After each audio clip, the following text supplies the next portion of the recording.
àjò yìí Olúwa ló ń bá wa ṣe, ìrìn àjò yìí Olúwa ló mú wa bọ̀. 25 years iṣẹ́ Ọlọ́run ni, àmọ́pẹ́ wa àmúyìn wa f'Olúwa. Ìgbéyàwó tọ́lọ́run bá ti lọ́wọ́ sí o, kò sóhunkóhun tó lè pín wọ́n níyà. Dádì Oyèdòkun Kẹ́hìndé Matthew, mọ́mí Oyèdòkun Alice Adéjọkẹ́, congratulations, ẹ kú oríire. Ìrìn àjò yìí Olúwa ló ń bá wa ṣe, ìrìn àjò yìí Olúwa ló mú wa bọ̀. 25 years iṣẹ́ Ọlọ́run ni, àmọ́pẹ́ wa àmúyìn wa f'Olúwa. Ìgbéyàwó tọ́lọ́run bá ti lọ́wọ́ sí o, kò sóhunkóhun tó lè pín wọ́n níyà. Ètò ìgbéyàwó dára púpọ̀, ẹ mọ́ wulẹ̀ fojú yẹpẹrẹ rẹ̀ mọ́ gbogbo ẹ̀dá ọmọ aráyé. Ohun tó bá mímọ́ ń fẹ́ ká mọ́ ṣe ni pípa lọ́ba Èdùmàrè pàṣẹ rẹ̀ pé kájọ mọ́ ń gbé ní ìrẹ́pọ̀. Òdu Awógbèmí kábíyèsí Máyégún Akéwì mo tún dé o. Mo dé láti wá ṣàlàyé nípa ìrìn àjò ìfẹ́ ẹni méjì kan ìyàtọ̀ tí wọ́n jọ ń bára wọn ìrìn àjò ìfẹ́ bọ̀ láti bí ọdún 25 25 years títí dàsìkò yìí tó kùn ìfẹ́ wọn ò sì já rárá látijọ́ tí wọ́n ti bára wọn dá májẹ̀mú àjọṣe. Èròyà ẹ̀sìn mi ká lọ sílé tọkọ-tìyàwó aláyọ̀ tí mò ń wí, ọjọ́ pẹ́ tí wọ́n ti ń bára wọn rìnrìn àjò ìfẹ́ bọ̀. Pásítọ̀ Oyèdòkun Kẹ́hìndé Matthew Olúwatóyìn lórúkọ ọkọ, Alice Adéjọkẹ́ aya Oyèdòkun níyàwó ń jẹ́. Ìlérò nílùú tí wọ́n gbé ti bí wọn lókè Ògùn nípínlẹ̀ Ọ̀yọ́ ni mò ń wí. Wọ́n fẹ́ra wọn ní ṣùlọ́kà ni, wọn ò ṣàdédé bára wọn lọ. Ọkọ sanwó orí aya, wọ́n ṣègbéyàwó tẹbítara ni wọ́n jọ wà ń kalẹ̀. Látọdún 1999 ni wọ́n ti ṣègbéyàwó.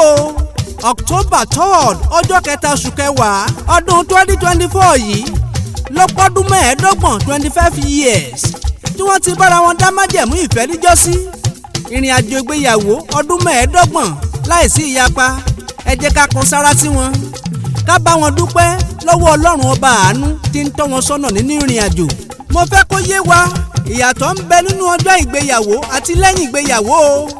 Ìwọ̀nba ní tàyájọ́ ọjọ́ ìgbéyàwó jẹ́ níjọ́ tá a fi lépọn tí tá a tún fọ̀nà roka, tá a gbàlù tá a gbé léré, tí tọkọ-tìyàwó mìírí yẹriyẹ nínú aṣọ. Ohun tó ṣe pàtàkì nínú ìrìn àjò ìgbéyàwó ni bíbára gbé bíbára ṣe nínú ìrẹ́pọ̀. Ọjọ́ tá a gbé ni níyàwó ìyẹn ò nira, àmọ́ àwọn ìrírí ohun gbogbo tó ń ṣẹlẹ̀ tó ti ṣẹlẹ̀ lẹ́yìn ìgbéyàwó ni kókó. Ìwọ̀nba ní tọjọ́ ìgbéyàwó ṣẹlẹ̀ tí ń gbọ́ mi. Níjọ́ rírí jẹ, níjọ́ àìrí jẹ, níjọ́ dídùn, níjọ́ àìdùn lẹ́yìn ìgbéyàwó tí tọkọ-tìyàwó sì tún bára wọn gbé. Ìyẹn gan ló wú mi lórí nípa ìrìn àjò ìgbéyàwó láàrin pásítọ̀ and Mrs. Oyèdòkun tọkọ-tìyàwó alálùbáríkà. Pásítọ̀ Oyèdòkun Matthew, mo fẹ́ kí ọ délé o. Mo fẹ́ kí ọ délé bàbá rẹ nílùú Ìlérò lókè Ògùn.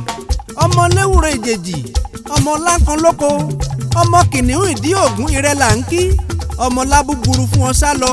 Ẹ̀yin lọ́mọ eré làpá, ọmọ amórí ọká ṣẹbọ. Ṣé bí níjọ́ òun àná nílé baba tó bí ọlọ́mọ, baba yín ló dèrè tó sì béèrè lọ.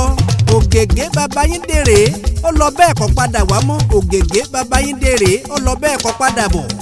Ó yá o, ẹ tún bá mi ká lọ sílé mọ́mí Oyèdòkun Alice. Mo fẹ́ kí oríkì bàbá rẹ̀ kó yé kó wá. Ẹ̀yin lọ máa rẹ́rù yọ̀ àríyàn pọ̀jọ́. Ìmọ̀bà òkélé onílà ó dàgà nímọ̀bà. Kọ́mọ oko kó wálé yẹtuyẹtu nílé bàbá ẹ̀yin ni. Nílé bàbá yín lápá ewúrẹ́ ń bẹ tẹ́ ẹ̀ gbé, lápá àgùntàn ń bẹ tẹ́ ẹ̀ gbé, apá ajá lòjúbọ̀dé rí gbé. Ìlàjì òdùmọ̀ wọn padà sẹ́ẹ̀dẹ̀. Ijó máa yá o, ijó ti yá o. Ijó yá. Ijó máa yá o, dádì àmọ́ mi. Ijó yá.